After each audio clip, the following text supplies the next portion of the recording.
wild! Embrace the twisted weirdness of freak show cinema! When we think of the classic film Wizard of Oz, many of us think of the bright colors, innocent characters, and timeless songs. But many of us also remember how scary it could be. The Wicked Witch, flying monkeys, it freaking opens with a woman getting squashed by a house. Nevertheless, the darker moments didn't take over the majority of the film. That's where Return to Oz comes in.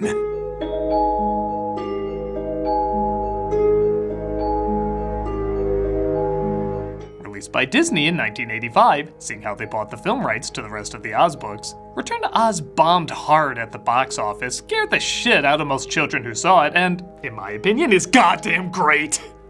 I've talked about this movie a lot, but never went into great detail about why I think it's so wonderful. Well, we're finally gonna give this creepy as shit masterpiece the closer look it deserves. First off, the film is a kinda sequel to the original, though saying it's based more on the continuing stories of the books, of which this is a combo of the second and third parts, Marvelous Land of Oz and Ozma of Oz. Though they wanted to be different from the first film, there were two elements they kept. One was the people in the real world being represented in the fantasy world, and the other was the ruby slippers, which they had to pay MGM a fee to use because in the book, they were silver. But in an Oz movie, that just didn't sound right. My ruby slipper! No. My ruby slippers. Fairuza Balk played Dorothy in her first performance, and she is 100% believable in this role, and very easy to relate to. Remember how we spoke? Not to talk about Oz. Why? 'Cause it's just my imagination. Whether she's curious, caring, or, as in the majority of the film, terrified as hell, you're always right along with her. It's nice too they actually got someone closer to the age of Dorothy as opposed to a 17-year-old playing a 7-year-old. Which worked fine in that environment, but in this film that'd be a little too distracting. Though there is one line where I swear she channeled her inner Garland.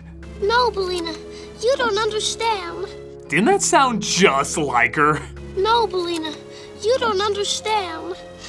The setup is about as dark and twisted as you can get, even before she's taken to the scary fantasy world. Dorothy's family is concerned because she still thinks she traveled to a magical world after she got hit on the head. Concerned for her well-being, they take her to a doctor who recommends this medical breakthrough that'll fix her right up. Shock therapy. Don't worry though, it has a smiley face on it. Now this fella here has a face. Here are his eyes, and this must be his nose, and this must be his mouth. Yeah, bet you didn't think there'd be One Flew Over the Cuckoo's Nest representation here. Look at this, it's like something out of a Frankenstein flick. This is one of the first times I was ever taught as a child, maybe adults don't always have your best interest in mind. Honestly, I make a strong argument this was doing American McGee's Alice before American McGee was. It does have kind of a similar idea and does hit some of the same notes, just with less knife stabbing. And you know if this wasn't a Disney film, they'd allow that. The power goes out though, and one of the patients helps her escape, leading her to the river where she gets knocked out. When she wakes up, she's in Oz, and even discovers her pet chicken on the farm can talk now. By the way, I'm not sure how many live-action talking chickens I've seen, but I'll go out on a limb and say this is the most convincing one. Oh, I've never been so wet in my whole life. Whoa, too much information. Just kidding. So, okay, no more of that haunting imagery. We're in the land of yellow brick roads and emerald cities, and nope, everyone's dead. Ah! It's a Tin Woodsman. Oh, Tin Woodsman, what's happened to you? What's happened to everybody? All her friends are turned to stone or even decapitated, and the kingdom is filled with what many consider the scariest part of the film. Beware the Wheelers. Come here.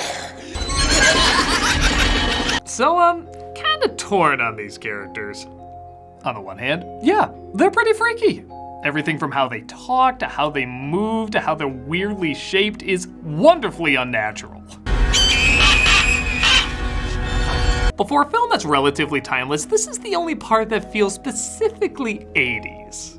Now you know me, you know I love my 80s awareness, but these things look like they went through a Billy Idol car wash. They don't seem to match the type of creepy that the rest of the film has. But I don't know, they get kids to shit their pants, so I can't complain. What is it? I don't know. Dorothy does discover some friends though. A robot named Tik-Tok, played by Howard the Duck, and Admiral Akbar, you just became my new favorite character. I am Tik-Tok, the Royal Army of Oz. Jack Pumpkinhead, who is looking for his mother, and when he can't find her, asks Dorothy if she can be his mother. May I call you Mom, even if it isn't so? That's almost ewy, but works just enough. And Gump, a creature made from random things and brought to life by magic dust. I kinda love how excited this thing is just to suddenly be alive. Can you flap your wings? I don't have any wings. Now we get to. My gosh, you're right, I do. Though with that voice and being animatronic, I do kinda wanna hear him sing the Haunted Mansion song out of nowhere. When the crypt doors creak and the tombstones quake. They go up against a pair of foes called the Nome King and Mombi, who took over Oz from the Scarecrow and another magical being called Ozma. Both of them are menacing in their own way. The Nome King is more friendly, slowly luring into a false sense of security. Why? Because it gives him the giggles. Why didn't you just transform them all right away? It's more fun this way. That's why this actor is my favorite Merlin. Mombi is the opposite. She's an angry, screaming psychopath who treats the Wheelers like pets. And remember those headless statues? They were once human, and she holds onto their heads, switching them out depending on her mood. This is some freaky ass shit. What do you think? I think you're very beautiful. I should hope so. She plans to take Dorothy's head too once she grows older, so she locks her in a room until she decides to chop it off. By God, this movie is wonderfully sick. Oh, but you think that's scary? That's nothing compared to when she escapes. She has to sneak into Mombi's room to get something out of there, and it leads to the second scariest scene next to the Wheelers, if not the scariest scene.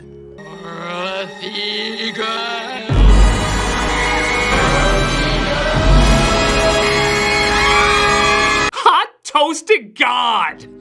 This is right out of a nightmare, or if not, it will be after it's bulldozed into your nightmares. Parents may need to put on critters in order to calm them down.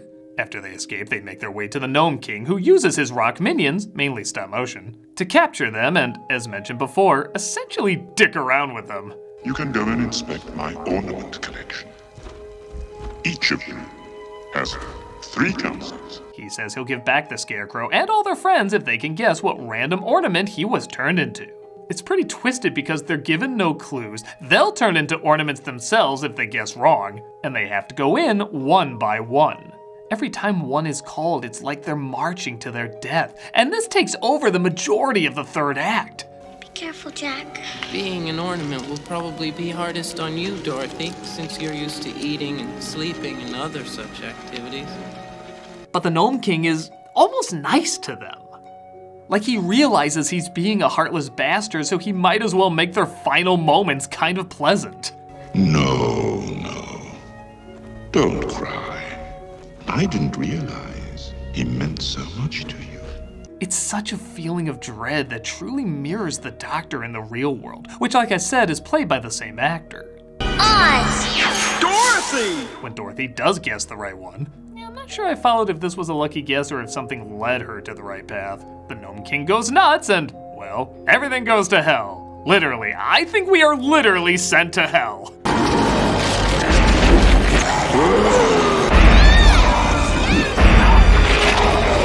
How many times can you just say, oh my God, to something? The climax is nothing but stop-motion monsters trying to eat them and people screaming at the top of their lungs.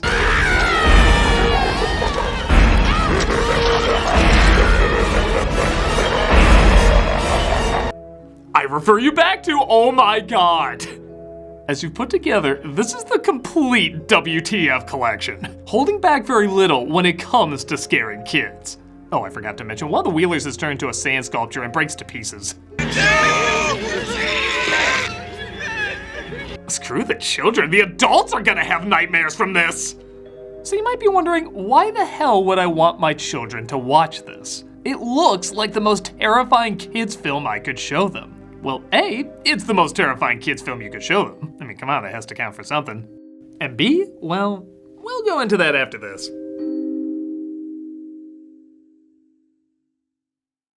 So, okay, you've heard me flip-flop in the past, saying some dark kids movies are too dark and others need to be darker. So what is it that separates something from being pointlessly mean and something being justifiably mean?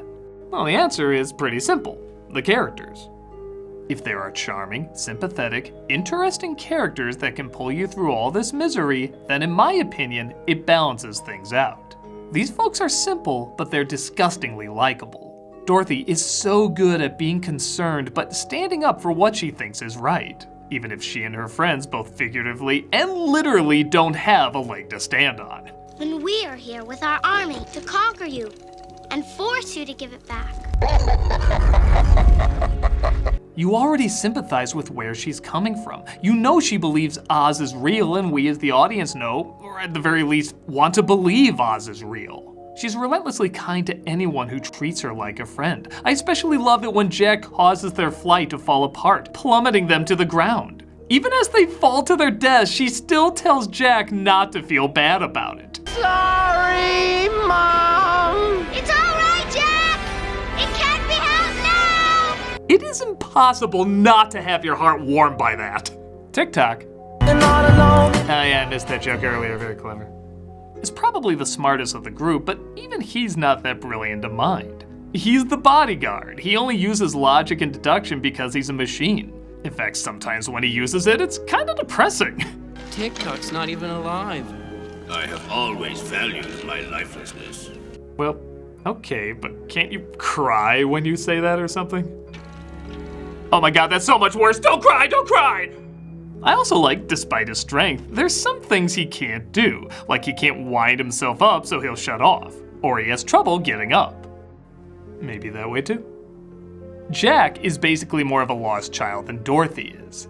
You can tell he misses his mother so bad that he'll accept any kind person as a replacement. You feel how scared he is to face the world without someone who's been around him his whole life. Despite that, he's still incredibly curious, kind, and yes, dim-witted, but in a way that makes sense. He literally hasn't seen any of the world. I've been alive such a short while, and I'm afraid of spoiling before I've seen anything of the world. And Gump, it's got a funny voice. I may not last very long. I don't feel too well put together. Okay, yeah, so he's not in this very long or even alive that long, but there is even kind of a charm to that. He talks about how excited he is just to exist, and in a strange way, even that's kind of relatable. You enjoy how much he loves anything new because it's his first time seeing it. He doesn't talk in great detail about it. If anything, his lines are very short, but content. He's a very content character, and that does make him very likable. That was a novel experience, wasn't it? None of these characters are super smart, super skilled, or super powerful. If anything, they have a buttload of weaknesses. But that's what makes their journey all the more engaging. The world is stacked against them. Everything is horrifying. The monsters have taken over their home. Yet together, they still succeed because of the simple strength of kindness. And they work off each other and play to the few strengths that they have. It's nothing that new or mind-blowing, but we like them enough to root for them. Which means when they survive something really scary, it feels like a big accomplishment. If Blade was in this predicament, I wouldn't be afraid. He'd have their asses chopped up in seconds. He belongs fighting vampires and shit like that. But for this group of characters, these are the perfect obstacles for them to overcome. Even more so because of how threatening they are. So yes, even though I joke about how kids' films need to be tougher, there still needs to be a relatable heart at the center. Remember too, this movie was rated PG at a time when that actually meant you should have parental guidance. This has the same rating as Raiders of the Lost Ark. Think about that. I'm not gonna act like every kid would like this, but it's worth showing if you feel like this is something they can handle. There's so much creativity, so much charm, and yes, so much intensity that makes the adventures so exciting. And it's a shame the director of this never went on to direct anything else aside from a Clone Wars episode, because I think he made something that was really unique and imaginative. Don't feel too bad for him though, it sounds like he's had a great career in both sound and editing. On top of that, it sounds like it was a pretty rough production. He was even let go at one point because everyone was so unhappy with how things were going. I'm glad he was brought back though, because I really think he made something timeless, creative, and terrifying as hell. This film has been growing a cult following over the years, and the more people I show it to, the more fans it makes. I adore movies like this that don't talk down to kids, that try to make their characters relatable instead of cool, and try to connect more to what's timeless rather than what's popular at the time. The effects are great, the designs are great, the story is great, the acting is great. When you add all that up, you get a great movie. I don't care if it's dark, it's the best kind of dark. The kind of dark that challenges your kids but rewards them with amazing imagination and creativity. Whether you're a kid or an adult, this is an awesome movie to check out.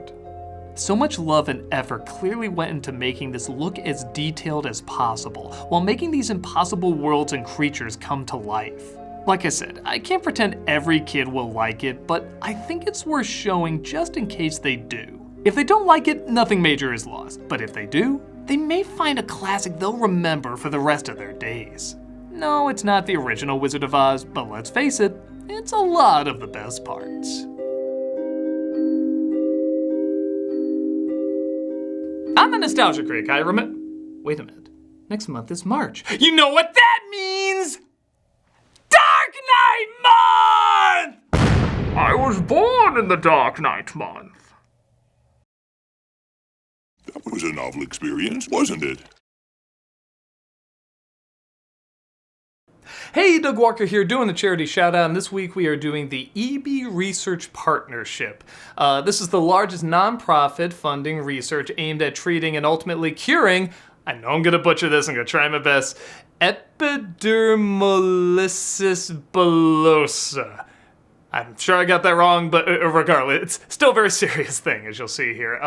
It's a group of devastating and life-threatening skin disorders that affect children from birth. They work to treat and cure EB as quickly and efficiently as possible, fulfilling their mission through partnerships with nonprofit and for-profit organizations, foundations, individual donors, and the EB and research communities. Leading researchers say treatments and a cure for EB are within reach. Though they've made significant progress, they need much greater resources in their pursuit for a cure. With a 4-star rating on Charity Navigator, this is a wonderful charity that you can play a big part in. Like you said, or like they said, a cure is within reach. This is something where if people look into it, donate, spread the word, you can make a big difference here. So definitely check out the site, see if you can donate. If not, please spread the word about it. Just put a link on social media or wherever you can share it, because again, there's so many people doing so much good out there. The more you can draw awareness to that, I think the better the world will be, man. So thank you so much and take care.